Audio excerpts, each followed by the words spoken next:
Cada unidad de sulfato de cobre está asociada con 5 moléculas de agua en el pentahidrato de sulfato de cobre cristalino. Cuando este compuesto se calienta en aire por encima de los 100 grados centígrados, pierde las moléculas de agua y cambia su color azul. Si quedan 9,6 gramos del sulfato de cobre después de calentar 15,1 gramos del compuesto azul, calcule el número de moles del agua originalmente presentes en el compuesto. Bien, entonces vamos a resolver esto empleando una modificación de las leyes de los gases, como hemos visto en lecciones anteriores, pero esta vez vamos a deducirla desde la propia ley de los gases ideales. Entonces, a partir de la ley de los gases ideales, vamos a proceder a deducir la ley de Avogadro, la que me vincula volumen y cantidad de sustancia a presión y temperatura constante.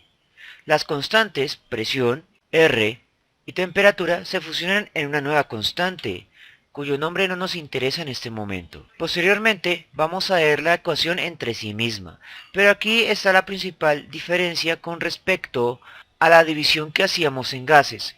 En lugar de dividir entre el momento inicial, vamos a dividir entre la sustancia dato.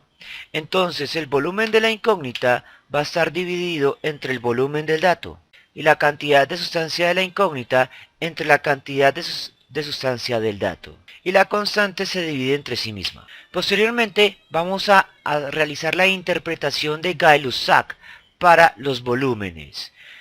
Y él nos decía que los volúmenes de combinación eran los propios coeficientes estequiométricos. Despejamos la cantidad de sustancia de la incógnita pasando la cantidad de sustancia del dato a multiplicar. Y finalmente analizamos la pregunta.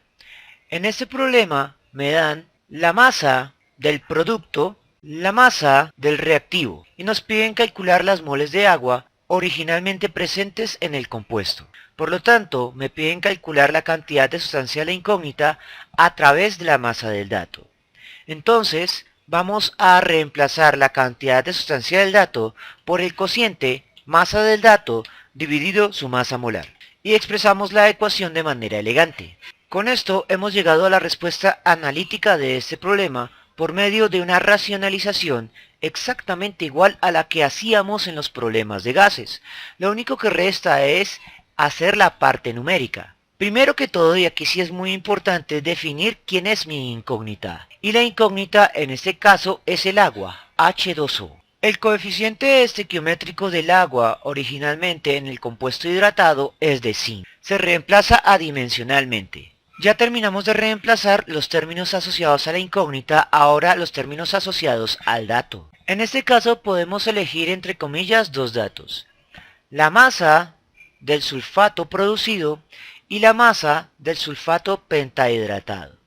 Vamos a escoger la masa del sulfato pentahidratado porque es la masa original y nos piden calcular las moles presentes de agua originalmente.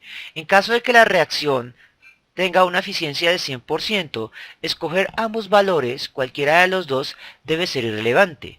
Pero en caso de que la reacción no proceda a un 100%, es conveniente emplear el dato original, 15,01 gramos. También vamos a emplear el coeficiente estequiométrico del pentahidratado, que es 1. Lo único que es relativamente molesto es calcular la masa molar del dato, es decir, la masa molar del pentahidratado. Vamos a necesitar calculadora para hacer este cálculo rápidamente.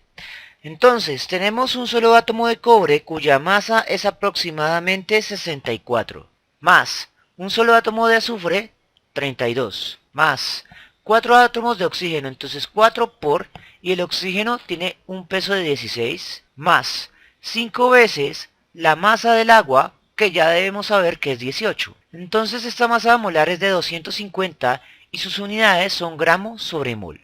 Pero como está dividiendo, el 250 lo colocamos dividiendo y el mol que quedaría dividiendo a una división va a pasar a multiplicar. Hacemos análisis dimensional.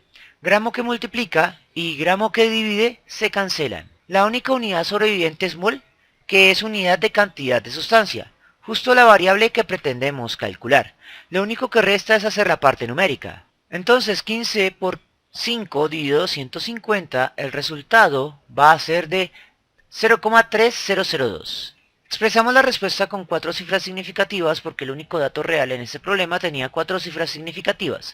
Las otras dos eran definiciones. Bien, Espero que les haya gustado y nos vemos en una próxima oportunidad.